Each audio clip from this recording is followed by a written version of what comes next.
Welcome to More Than Just Cooking, and welcome Kaysie. Thank you. What do you have for us today? Today I have a tofu vegetable quiche, and to go with that I'm doing an easy pie crust. Then a side of a fresh Shallotomato salad, it's called, and then finishing with a rustic apple pie, again with the same pie crust.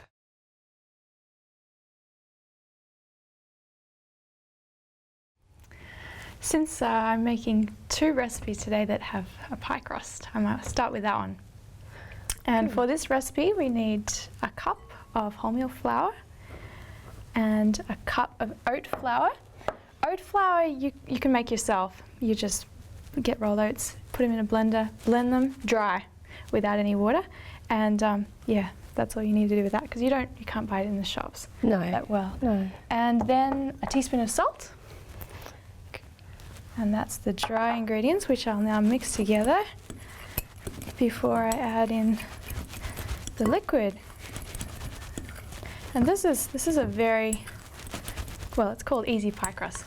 So it's a quick and easy pie crust. Well, I do like easy, and I think it's important that we don't have recipes too complicated, because time's short, and It's true. Simplicity is a good keynote for food. Yeah, definitely, especially when you're on the run. That's right. Okay, and then half a cup of water, warm water, and into that I'm going to mix a quarter of a cup of oil.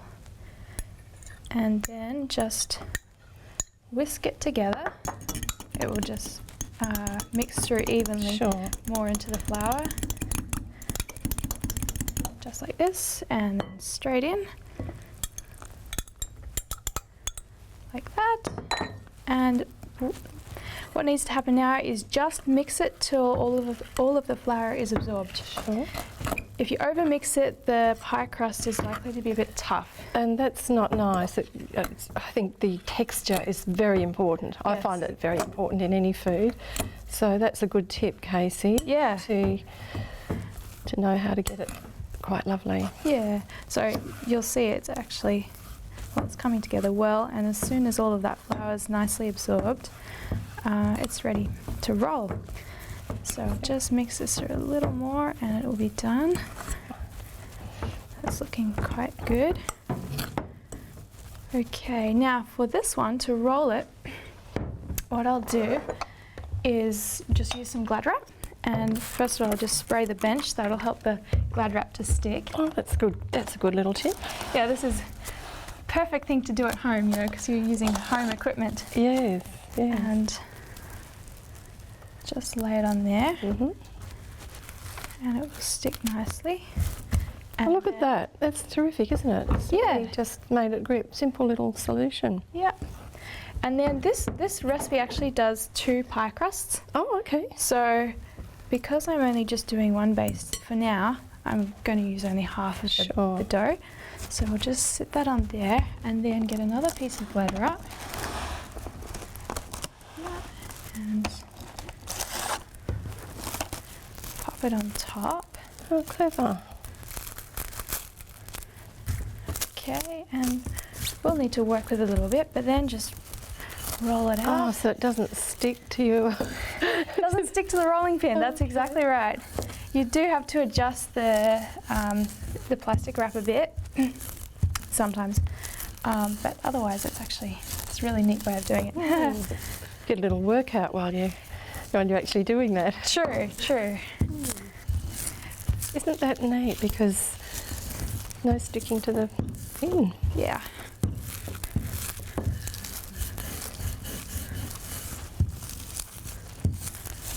There we go. And we'll just get this out. It seems to just behave very well. It hasn't broken up. It hasn't torn or anything like that. So it's true. And we'll just probably about 3 millimeters, you know, quite thin. Well, I suppose by the time you get it to the size of the pie plate, that's going to be the determining thing too, isn't That's it? correct. So that gives you a clue. So it's quite a thin crust. Yeah. And that's good because when you've got oil in it, you don't want to be having too much of something like that. But it does make it lovely to have that little bit of crust, doesn't it? Yeah. Let's see how this is going. All right. You can feel it with your hands to see if it's even. Yeah. Looks good. All right, let me see. I think it needs to be a bit bigger. Want this. Yes.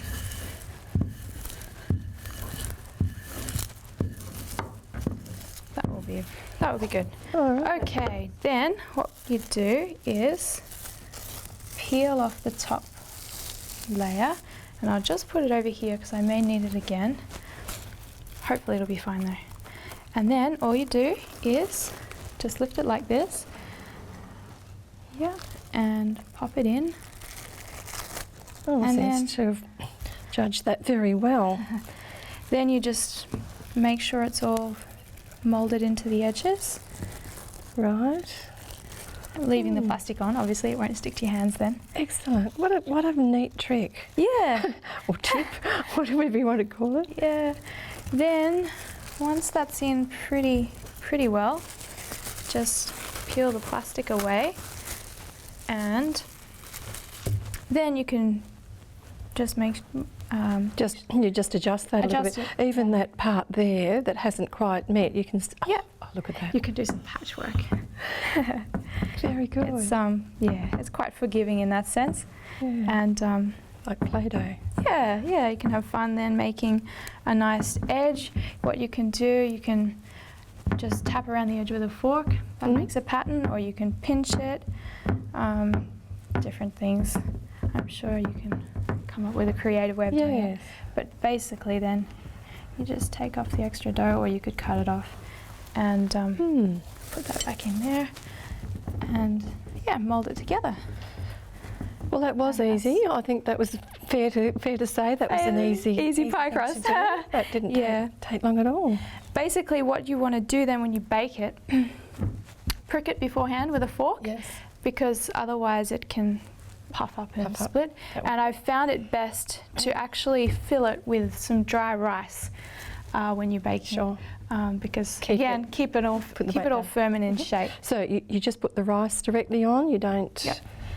Straight in there. You don't put a piece of paper or anything like that. You could do that. I haven't had a problem with it All right. sticking to it. Mhm. It does, All maybe a little bit of oil gets onto the rice, but it's fine. Okay. Yeah, either way. And of course I can neaten that up. So that's all ready to go. Yeah, basically. Very well done. Yeah. So, what are you going to? You're going to fill that in Yep. in a minute. Ready for the next recipes. Excellent. Oh, that's really good. I think I could just about do that. Good.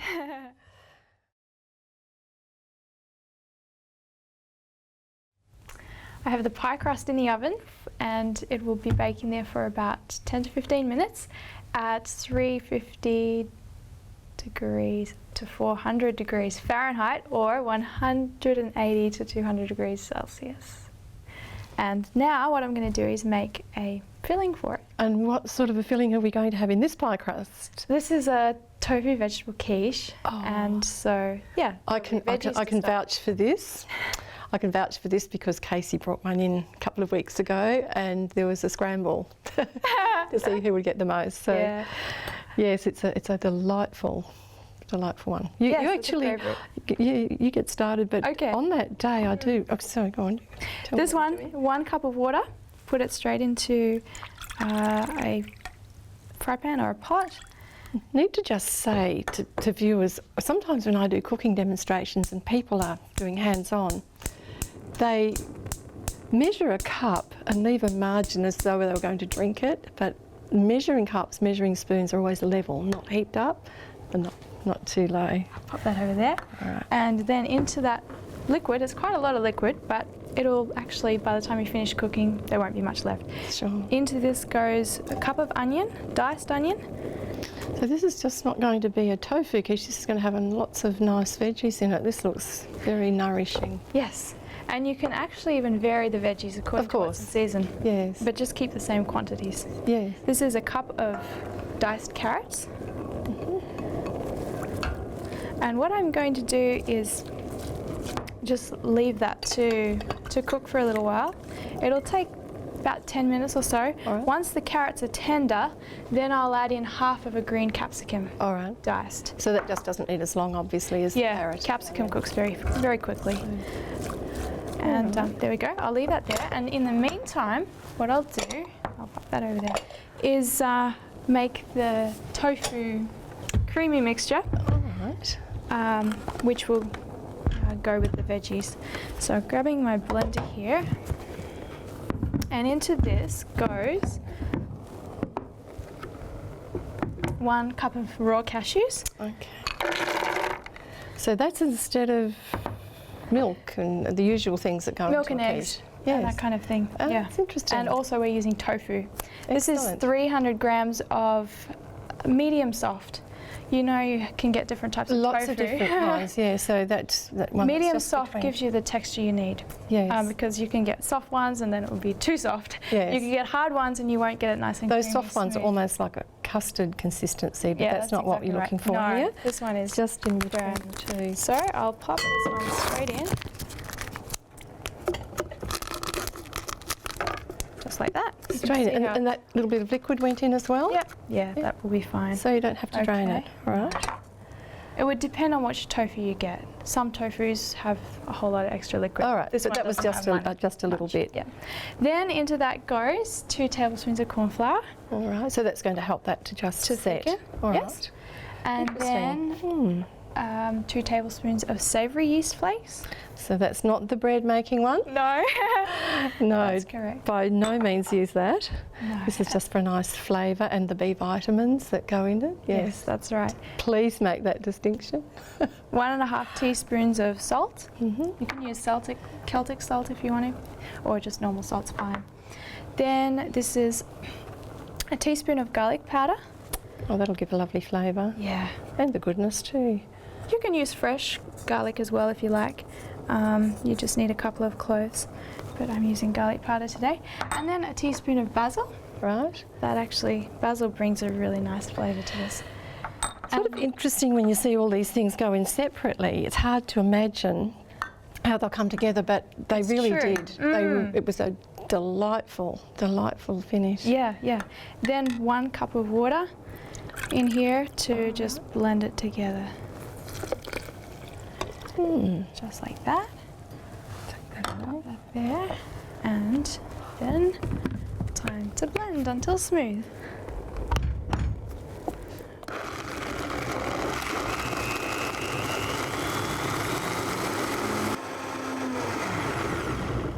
All right. Didn't take too long. No, it didn't. minutes. It's actually quite quick. Yes. And that's ready to go now, but we're just waiting on the veggies. All right. So we'll be back in a minute when they're done. The carrots and onions are now cooked, just tender, so I'm going to add in the half green capsicum. That one will only take about a minute to cook. And while that's just cooking away, I will go and get the pie crust from the oven.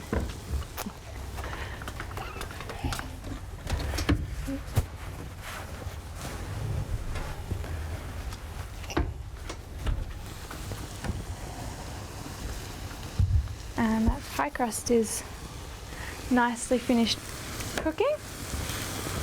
Now all I have to do is add to these veggies the creamy mixture which I made before. So I'll get that ready and I will turn this off. Okay, that should be fine, and then add these together. So that just goes into the hot pan over the hot veggies. Yes. Okay. Yeah, you could mix it into a mixing bowl, but I Not figure necessary. No. why waste dishes, you know? Exactly. We'll make more dishes. More work. Hmm. There we go. Now what I'll do is just mix this all together, and once it's nicely combined, it goes straight into the pie crust. But you've got the heat off. It's just some heat that's still in the pan and still in the veggies. Yeah, that's right. Now that's looking quite runny. Yes. it does thicken up. It does thicken quite well. up? That's All that's why the corn flour is in there to help it thicken. Oh. And even the nuts, the cashews, they thicken. They once they've thicken heated too. as well. Yeah. I'd be nervous if I didn't know that. Just looking at the way. Yeah, that's correct. So can I help now you what with I'll this? do. No, if you don't. Pop it straight in here. Just help you with that a bit. It's quite heavy. Yeah, that's fine. And so that's pie crust, can be hot. Yes, it can don't be. have to wait you for don't it have to to wait cool? for it to cool down. And you That's don't have to wait for the filling to cool. No. Well, that's good. It goes straight into the oven. And this you'll now bake for about 45 minutes at 180 degrees. Right. Or in America it's 350 degrees 350. Fahrenheit. Well, look at that. A very nourishing, lovely meal. Yeah, there we go. So I can put that in the oven and it will be ready to go All in just a little while.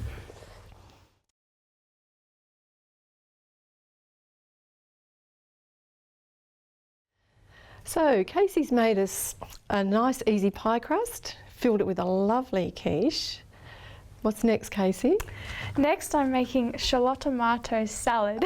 Could you say that It's a again? bit of a mouthful. Shallotomato Salad. Shallotomato salad. Yes, because there's basically this dish consists of tomatoes and shallots. Okay, so that's just a little combination. Yes, combination word. All right. For this, you need 4 large tomatoes diced, and like this one, would be equivalent to that. All right. Put them straight into a mixing bowl, and then 1 whole bunch of Oh, a whole bunch. shallots. That's 300 grams. That's a lot of shallots. Yes. And you might think, wow, that's so much. But when it's combined with the tomatoes and the dressing, it's actually really lovely. Yes, I'm sure it would be.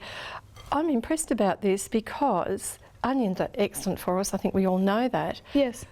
But there's so much green with these onions, as we can see, and green is such a good thing. Yes. It's right, I've said this before, it's right up the top when it comes to micronutrients in the green leafies. So that is excellent. Yes, very true. And I just want to make a point about shallots. This is what I'm using as shallots. There's a lot of confusions as to whether these are spring onions or shallots. I haven't been able to work out what it is. Well, definitely. the little tag on them said spring onions. But then it said in brackets shallots. Right. So I don't know. Right, But anyway, it's that one with the narrow white end and long lots green. of green. Yeah. Beautiful. Okay, so basically what you do is mix them all together and then add in a dressing, which basically is 1/4 cup of lemon juice and 1/2 teaspoon of salt. And what I'll do, I'm just going to mix them together so that the That's salt a good dissolves idea. a Yeah, bit. so that it's more evenly distributed. And then mix that through the rest of the salad. And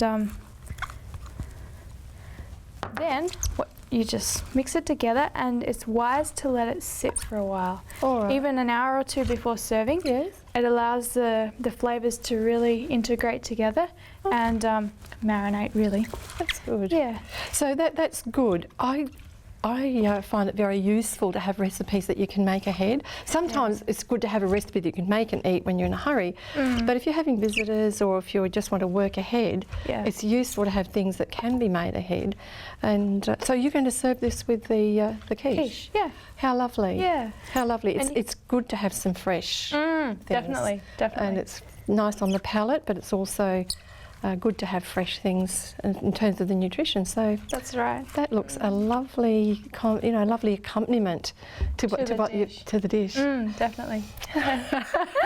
It's actually Looking forward to it very much. Yeah, actually a Madagascan dish. A So Madagascan dish. Adapted the recipe, but You I learned adapted it it. in school for a Madagascar project. You're very good at adapting recipes. Yeah, I love it. And so you excellent. I don't know how far you could have adapted it, to be honest, because it's like 3 ingredients plus a bit of salt. But anyway, you did, and very much looking forward to enjoying that. Thank you. Very good.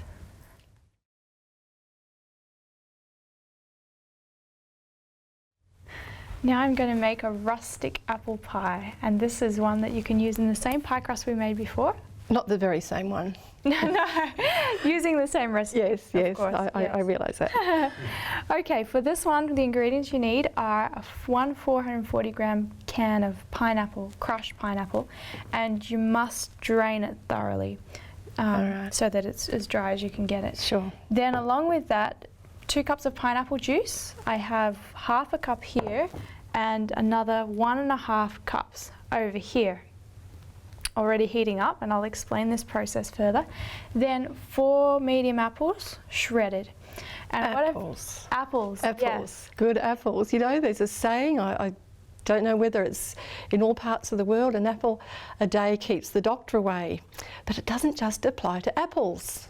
Did you know that eating more fruit and veggies may be the single most important dietary change to reduce the risk of chronic diseases?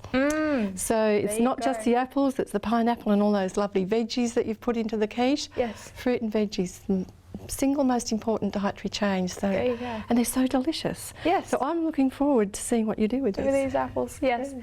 Well, what I've done with these, with grating the apples, I grate 1 apple at a time and then immediately put the grated apple bits into pineapple juice, and this helps prevent it from browning. Good. And that's what I've done for all 4 apples. And then that same pineapple juice I've collected and heated up, and then I've got the extra pineapple juice for the next ingredients. First of all, I'm just going to put these apples in the bowl here and mix them with the pineapple and quickly just stir them together. That's quite unusual. I don't think I've ever had an apple pie that had pineapple with it. So this is a rustic Yes, one. it It's is. like a country kind of. Country style, straight from the orchard apples. That kind of thing. Yes, beautiful. Okay, that, and I'm just going to make sure these pineapple juice is getting hot.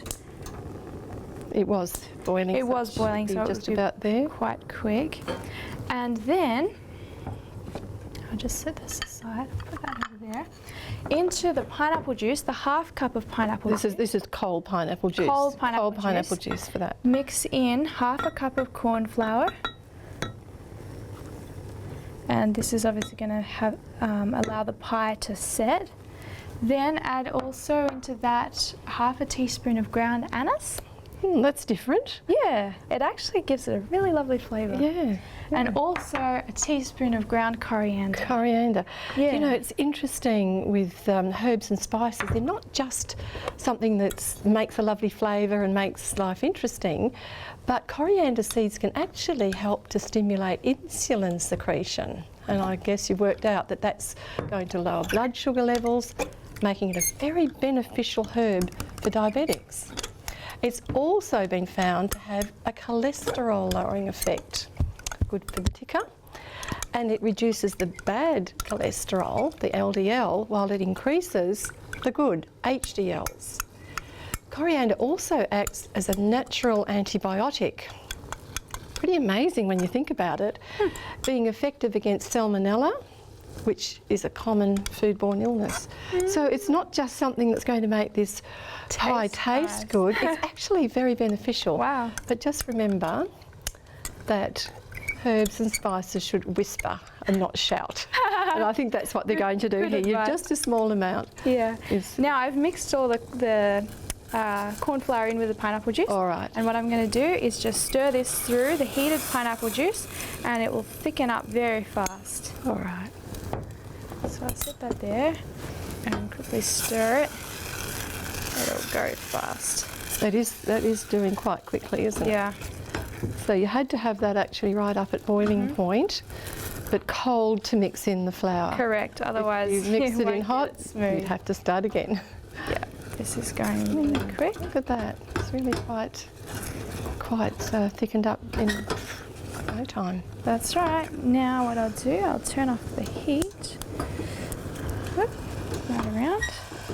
And then this just goes straight in with the apples and pineapple that we prepared before. So that's just like that. And it's very different from any apple pie I've ever seen. You come up with some very interesting ideas. Yeah. Where did you get that idea from? This actually is a recipe I learned at Cedar Vale, where I used to work. Another one of those lovely, those lovely recipes they serve. Oh, yeah, makes you want to go there. So you could be sitting down to all this really, really lovely food on a daily basis. Yeah. And what is interesting about this recipe is the apples stay raw. Yes, that's again is different. So you've done a fairly fine shred. I noticed there, and then that goes straight into pre-baked pie crust. Does it need to be cool or can it be hot? It needs to be cool. All right. Yeah, have it. So, and then just put this mixture straight in, and obviously the corn flour will make it nice and firm. You've done a nice job of the edge there, by the way. It's very lovely. There we go. It certainly looks definitely like a rustic, country pie. Yeah. Kind of think of. Now I'll just press that in. Country things being like that. Really nice. Lovely. And then you can serve this with. So now that doesn't get baked? No. Oh, I see. So that's finished. Yes, this is finished. I see. The base got baked and then, cooled. Yes. And then that's just finished. But you let it cool. You let it cool before you eat it. It can be nice if it's warm, can't it? Possibly. I like you could. apple pie warm. So yes, that could be ready to go. And you can serve this with a drizzle of coconut cream or something like that. Make it really nice. It sounds absolutely beautiful. Well, thank you, Kaysie. There's some really, really lovely dishes there, and we're looking forward to trying them. I can see these camera people looking forward to their try of that. Thank you so much. For more health tips and recipes, check out our website. Go to resources and click on recipes. Here you'll find recipes you saw in today's episode and other healthy ideas. Our website is 3abnaustralia.org.au. Download our app and take 3ABN on the road with you as well. Thank you, Kaysie, for all this lovely food that you've demonstrated. And I think we should ask the jib operator to come up and do a taste test. Yeah. Thank you, Kyle. What would you like to try? Oh, the smell looks... The garnish! Oh, thank you for joining us, and we'll see you next time.